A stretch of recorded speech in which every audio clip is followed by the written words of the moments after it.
I know video కొంచెం late అయింది అని, బట్ ఈ వీడియోలో మ్యాక్సిమం మీకు కొత్త విషయాలు చెప్పడానికే ట్రై చేస్తా. సో, 'కల్కి' మూవీ ఎండింగ్ అనేది ఏ నాబ్ దగ్గరైతే ఆగిందో, ఆ పాయింట్ గురించి మనం గంటలు గంటలు కూర్చొని మాట్లాడుకోవచ్చు. మెయిన్‌లీ మూవీలో ఉన్న క్లైమాక్స్ మొత్తం కూడా కేకలు పుట్టించింది. క్లైమాక్స్ కోసం మాత్రమే మళ్ళీ ఇంకోసారి మనం వెళ్ళొచ్చు. అండ్ మూవీకి సింపుల్‌గా నేనిచ్చే రివ్యూ ఇంతే. ఇక స్పాయిలర్స్‌ని కలుపుకొని చూసుకుంటే, ఎవరైతే ఇంకా మూవీని చూడలేదో ఈ పాయింట్ దగ్గర వీడియోని ఆపేయండి.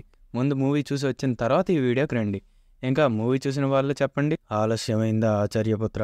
ఓకే, ఇంకా మెయిన్ వీడియోలోకి వెళ్ళిపోతే అసలు ఎండింగ్లో ఏం జరిగింది అండ్ నెక్స్ట్ పార్ట్లో ఎలా ఉండబోతుంది అనే విషయాలకి వస్తే, ఇంకా ఈ మూవీ మొత్తంలో కూడా సైడ్ క్యారెక్టర్లు అనిపించినా సరే ఎండింగ్లో ఇచ్చిన ట్విస్ట్కి ఒక్కసారి లీడ్ రోల్లోకి వచ్చేసినట్లు అనిపించింది అతనే భైరవ.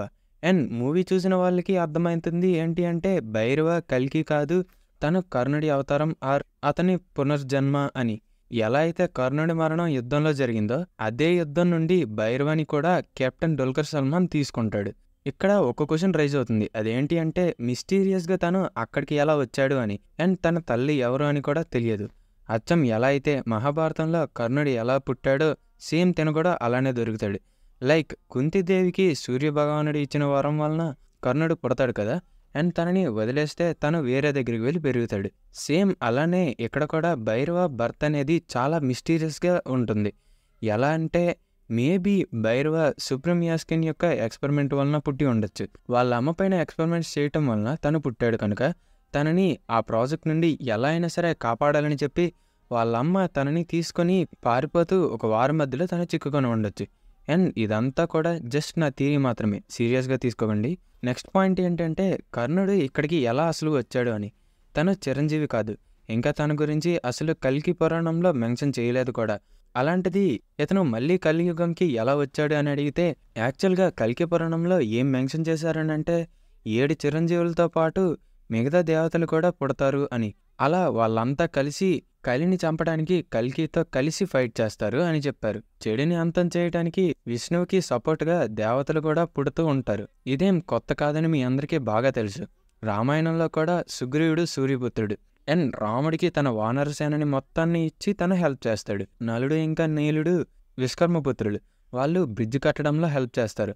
అలానే మహాభారతంలో కూడా యుధిష్ఠిరుడు యమధర్మరాజు పుత్రుడు, అర్జునుడు ఇంద్రుడి పుత్రుడు, కర్ణుడు సూర్యుని పుత్రుడు, అశ్వత్థామ శివుని పుత్రుడు, భీముడు పవనపుత్రుడు. సేమ్ ఇలానే కలియుగంలో కూడా ఈ సైకిల్ రిపీట్ అవుతుంది. అండ్ మిగతా దేవతలు కూడా మనకి కనిపిస్తారు. ఇక్కడ మెయిన్ క్వశ్చన్ ఏంటి అంటే, భైరవ కర్ణుడి అవతారమే, అది అర్థమవుతుంది, కానీ ఎందుకు? వెల్, శ్రీకృష్ణుడు మూవీలో అశ్వత్థామకి ధర్మం వైపు నిలబడి ఫైట్ చేయడానికి ఎలా అయితే ఒక ఛాన్స్ ఇచ్చాడో, సేమ్ అలానే కర్ణుడికి కూడా ధర్మం వైపు నిలబడి ఫైట్ చేసే అవకాశం ఒకటి ఇచ్చి ఉండొచ్చు. అండ్ ఇంకో పాయింట్ ఏంటి అంటే, ఇంద్రుడికి ఇంకా సూర్యుడికి మధ్య ఎప్పుడూ కూడా రాజు అవ్వటం కోసం కాంపిటీషన్ జరుగుతూనే ఉంటుంది.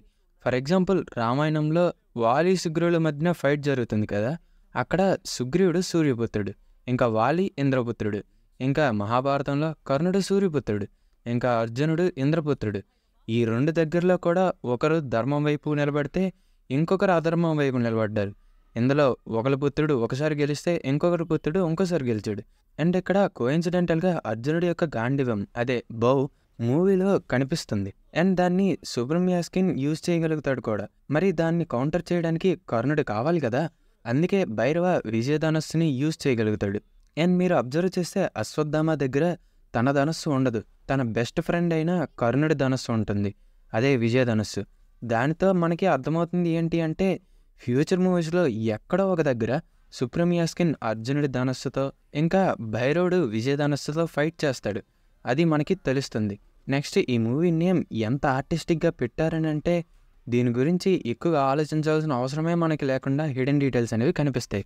అందులో మెయిన్ది భైరవ అసలు సుమతితో ఏం చేయబోతున్నాడు అని.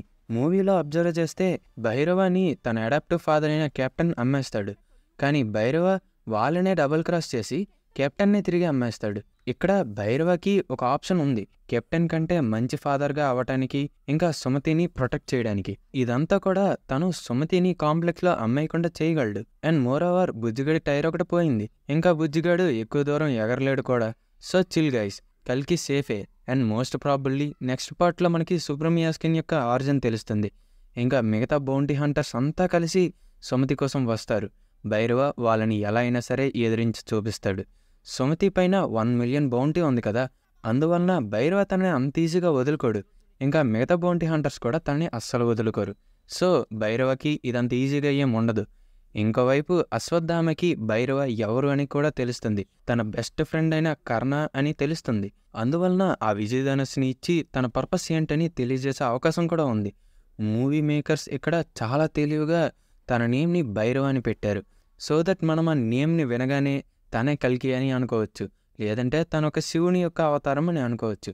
ఇక్కడ మనం అబ్జర్వ్ చేస్తే భైరవ అంటాడు కదా, నేను ఇప్పటి వరకు ఒక్క ఫైట్ కూడా ఓడిపోలేదు, ఇది కూడా ఓడిపోను అని చెప్పి. యాక్చువల్గా విజయధనస్సుకున్న ప్రత్యేకత ఏంటి అంటే దాన్ని ఎవరైతే యూజ్ చేస్తారో వాళ్ళు ఇప్పటి వరకు కూడా ఓడిపోలేదు. దాన్ని పట్టుకున్న వాళ్ళకి విజయమే వస్తుంది. మహాభారతంలో కూడా కర్ణుడిని తన రథం నుండి దింపి తన ధనస్సుని పక్కన పెట్టి రథాన్ని ఎత్తుతున్న టైంలో తనని చంపుతారు. అండ్ ఆ టైంలో తన ఆ ధనస్సుని పట్టుకోడు కూడా, పక్కన పెట్టేస్తాడు. సో నా రిక్వెస్ట్ ఏంటి అంటే నాగన్న నెక్స్ట్ మూవీస్లో విజయధనస్సుని చూపించడంతో పాటు కర్ణుడి యొక్క కవచకుండరాలు కూడా చూపిస్తే బాగున్ను. అయినో మీ మైండ్లో చాలా క్వశ్చన్స్ రన్ అవుతున్నాయని. లైక్ సుప్రమియాస్కిన్ ఒక విలన్ అయినప్పటికీ కూడా తన అర్జునుడి యొక్క ధనస్సుని ఎలా యూజ్ చేయగలుగుతున్నాడు? విజయధనస్సు పట్టుకున్న వాళ్ళకి ఎందుకు ఓటమి అనేది ఉండదు? ఇంకా దానిలో ఎలాంటి పవర్స్ ఉన్నాయి? అండ్ మెయిన్లీ గాంధీవం ఇంకా విజయధనస్సు, ఈ రెండిట్లో ఏది పవర్ఫుల్? వీటన్నిటిపైన కూడా నెక్స్ట్ వీడియోలో మాట్లాడుకుందాం. వాటిని మీరు మిస్ కాకూడదు అనుకుంటే వెంటనే కింద ఉన్న red colour subscribe button click చేసి పక్కన ఉన్న బెల్ ఐకాన్ క్లిక్ చేసి ఆల్లో పెట్టుకోండి. And will meet you in the next video.